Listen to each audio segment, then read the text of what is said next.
saacadihii farxadda oo murugo isku beddeshay. Waxa aan ka hadlayno waa Hibo Qaasim. Hibo Qaasim waxay ka mid ahayd kumanaanka kun ardayda sanadkani dhammaysay dugsiyada sare ee waxbarashada sanadkan, balse maalmo ka hor ayaa lagu dilay ceelasha biyaha, waxaana loo dilay moobeel dartiis. Hibo oo ahayd ardayaddii ka midka ahayd kuwa ka qalinjibiyay iskuulka Iftiin qaybta ceelasha sanadkani oo imtixaanka ku baastay, iyada iyo ehelkeeda ku dabaaldegayeen farxadda ka soo hoysay imtixaanka dowladda ay gashay.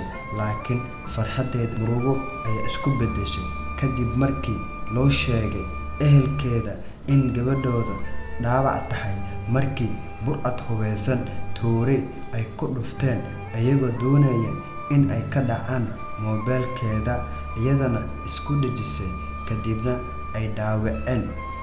Dhaawacii ka soo gaaray ayaa isbitaalka loola cararay, iyadoo ugu dambeyntii dhaawacii ay ku geeriyootay.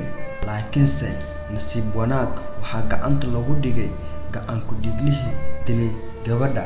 Middaani waxay caddeyneysaa weli inay ka jirto dalka Soomaaliya, gaar ahaan Muqdisho iyo deegaanada ku dhow dhow, amni darrada ugu xumaa ay weli ka taagan tahay.